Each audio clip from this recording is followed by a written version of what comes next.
గోవా రాత్రి జీవితానికి పేరు తెచ్చుకున్న రాష్ట్రం. వేలాది మంది పర్యాటకులతో సందడిగా ఉండే అర్పోరా బాగా రోడ్డు. కానీ డిసెంబర్ 7 రాత్రి ఇక్కడ చరిత్రలో నిలిచిపోయే విధంగా ఒక విషాదం చోటు చేసుకుంది. అర్ధరాత్రి 12 గంటల సమయంలో Birch by Romeo Lane night club లోపల ఒక్కసారిగా మంటలు చెలరేగాయి. మొదట చిన్నగా కనిపించిన మంటలు క్షణాల్లోనే పెద్దదయ్యాయి. కారణం కిచెన్లో సంభవించిన గ్యాస్ సిలిండర్ పేలుడు. లోపల ఉన్నవారు పరుగులు తీశారు. కానీ అన్ని దారులు తెరవలేని పరిస్థితి. బేస్మెంట్లో పనిచేస్తున్న సిబ్బంది సహా పలువురు బయటికి రావడమే సాధ్యం కాలేదు. పొగతో ఊపిరి ఆడక సఫోకేషన్ కారణంగా చాలామంది ప్రాణాలు కోల్పోయారు.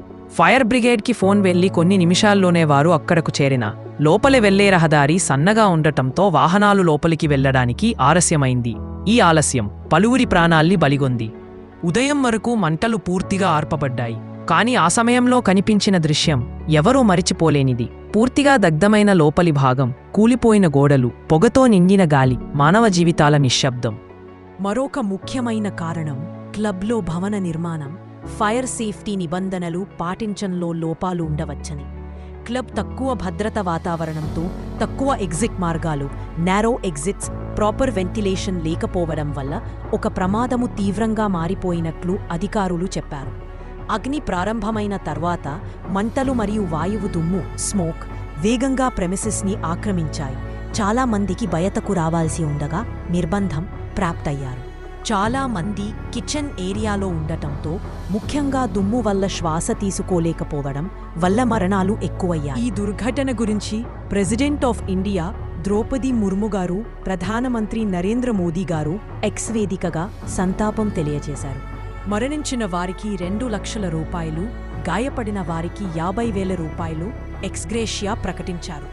మొత్తం 25 మంది మృతి చెందగా 50 మందికి పైగా గాయపడ్డారు. ప్రభుత్వాలు, అధికారులు, ఫైర్ విభాగం అందరూ విచారణ ప్రారంభించారు. క్లబ్ వద్ద ఫైర్ సేఫ్టీ సర్టిఫికేట్ లేకపోవడం, ఎగ్జిట్ మార్గాలు బ్లాక్ అయి ఉండడం, నిర్మాణ అక్రమంగా ఉండటం ఇవన్నీ బయటకు వచ్చాయి. ఒక రాత్రి వినోదానికి వెళ్లిన వారి కుటుంబాలు ఒక్కసారిగా అంధకారంలో మునిగిపోయాయి. ప్రాణమంటే ఎంత విలువ!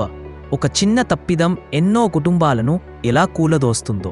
పోలీసు శాఖ వారు ఎఫ్ఐఆర్ నమోదు చేసి దర్యాప్తు చేపట్టారు.